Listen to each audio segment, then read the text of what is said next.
Yo, halo guys, sebelum gua lanjutin ke pembahasannya, gua nggak bosen-bosen ngingetin ke kalian dulu. Yuk dukung dulu channel ini dengan pencet tombol subscribe dan loncengnya di bawah ini agar kalian tidak ketinggalan update dari channel ini. Dan juga like dan share ke kawan-kawan kalian biar di channel ini semakin dikenal banyak orang. Pastinya dukungan dari kalian sangat gua butuhin untuk ngebuat gua terus semangat dan terus update ke depannya. Oke, kalau gitu kita langsung lanjut aja ke pembahasannya.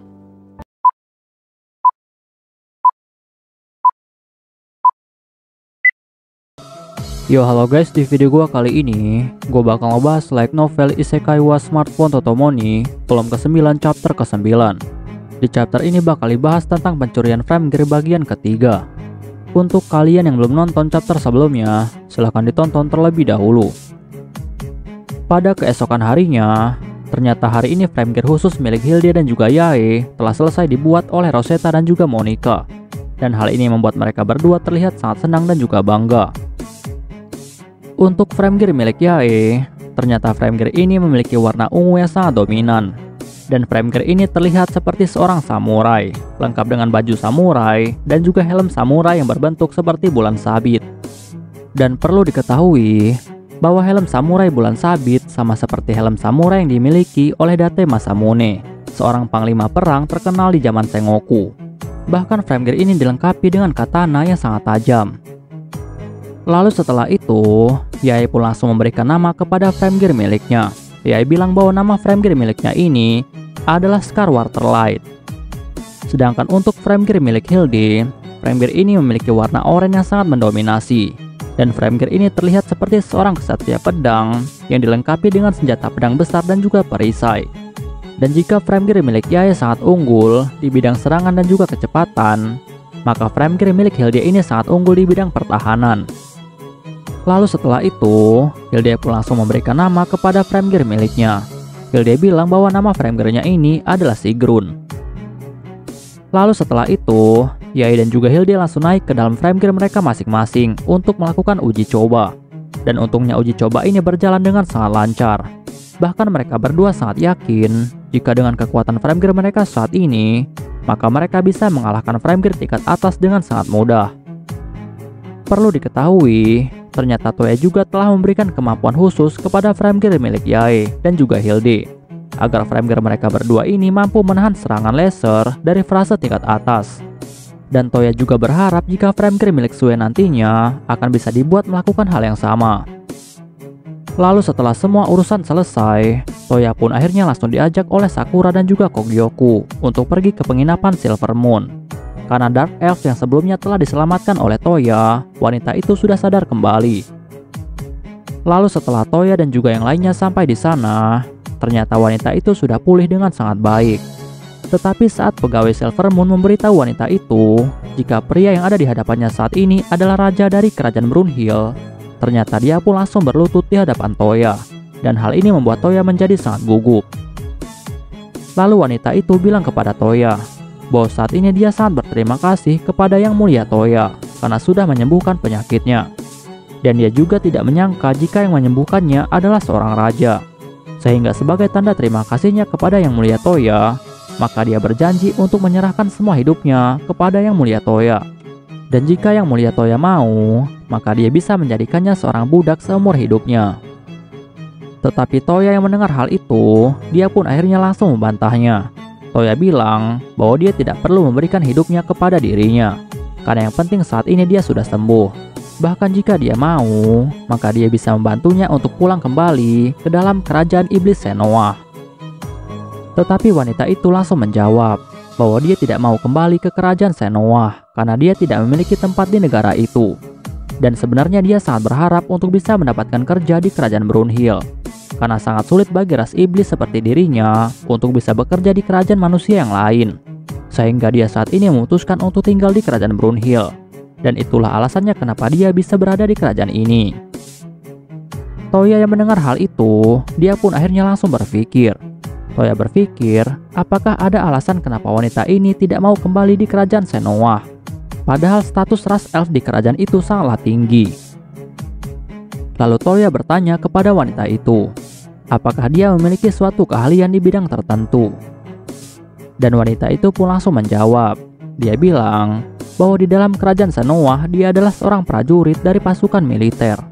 Dan dia berharap bisa menjadi bagian pasukan militer kerajaan Brunhild. Bahkan di dalam kerajaan Shanoa, dia selalu melakukan misi pengawalan karena dia adalah pasukan penjaga keluarga kerajaan. Toya yang mendengar hal ini, dia pun lalu menjadi sangat terkejut. Karena dia sangat tahu bahwa untuk menjadi seorang pengawal kerajaan, maka dibutuhkan rasa tanggung jawab dan juga kesetiaan yang sangat tinggi. Dan ini juga menunjukkan jika wanita ini memiliki status yang sangat istimewa di dalam kerajaan Shanoa. Lalu Sakura dengan sangat sigap langsung mohon kepada Toya untuk bisa membiarkan wanita ini bekerja di kerajaan Brunhild. Dan hal ini membuat Toya sedikit agak terkejut, karena menurutnya baru kali ini Sakura menunjukkan minat yang sangat besar. Lalu setelah itu Toya pun menjawab bahwa untuk saat ini dia tidak membutuhkan seorang pengawal keluarga kerajaan. Tetapi jika dia ingin menjadi prajurit, maka dia akan menjadi prajurit pemula di kerajaan Brunhild. Dan dia akan senang untuk memberikan pekerjaan itu. Lalu wanita itu pun ternyata langsung setuju.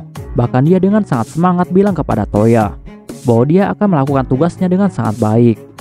Dan dia juga langsung mengenalkan dirinya kepada Toya. Dia bilang bahwa namanya adalah Spica.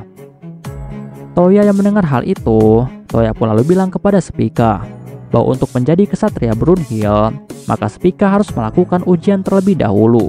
Dan Spica pun langsung setuju. Bahkan Spica langsung berterima kasih kepada Toya dan juga Sakura. Tetapi di sini Spica malah memanggil Sakura dengan sebutan Nyonya Sakura. Dan hal ini membuat Sakura menjadi sangat gugup.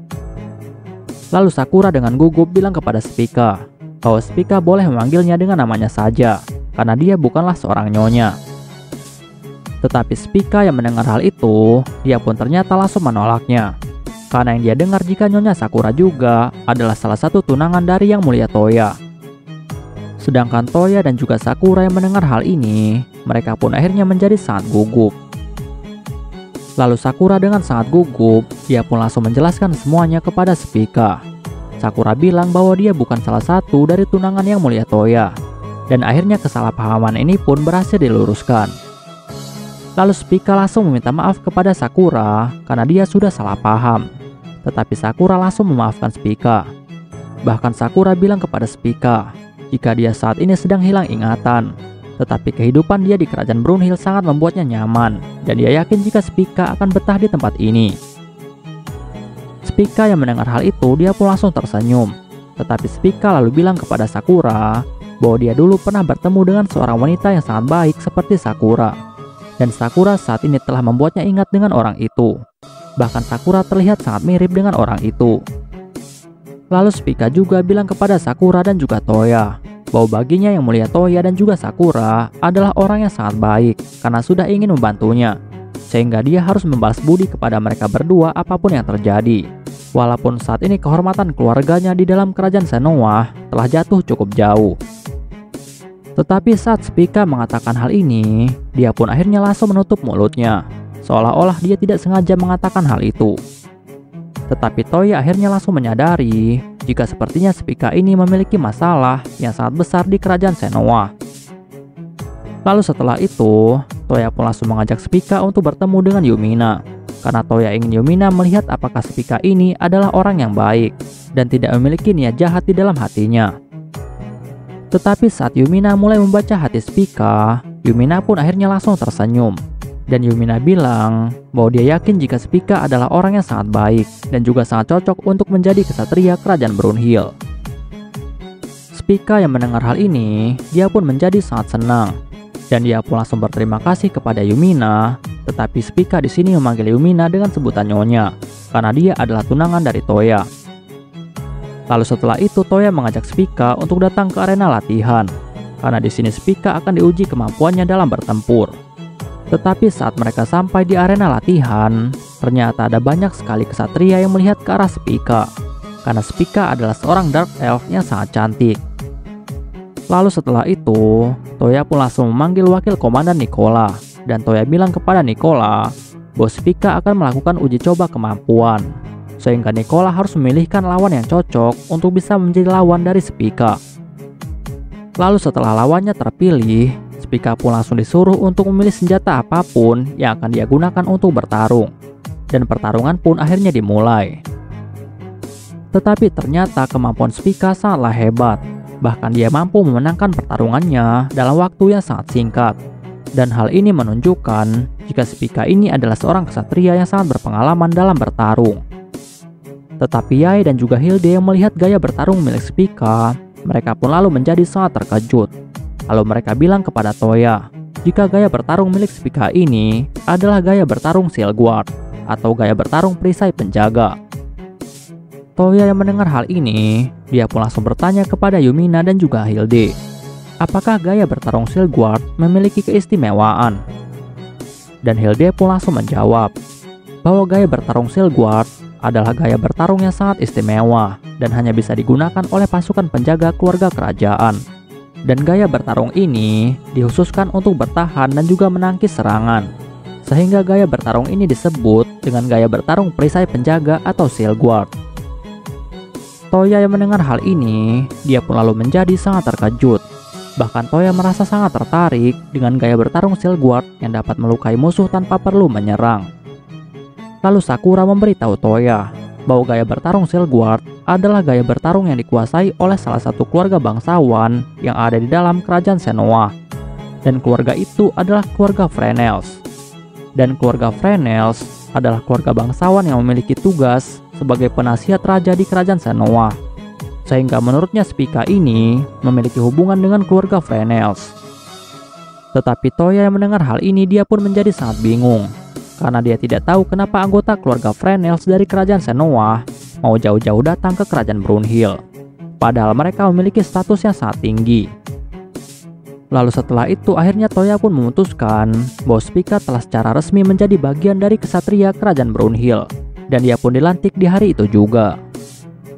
Oke guys, pembahasan di chapter kali ini selesai sampai di sini dulu. Dan bakal dilanjut lagi di chapter selanjutnya. Untuk kalian yang ingin membaca novelnya atau mau membaca judul novel yang lainnya, kalian bisa klik link yang sudah gua sediakan di deskripsi. Tetapi sebelum kalian tutup video ini, tolong beri dukungan kalian untuk channel ini dengan cara pencet tombol subscribe dan juga aktifkan loncengnya. Dan juga jangan lupa untuk like video ini dan beri komentar untuk membangun channel ini lebih maju lagi. Dan untuk kalian yang ingin membantu channel ini dengan cara berdonasi, silahkan cek link donasinya yang udah gue sediakan di deskripsi. See you next time, bye bye.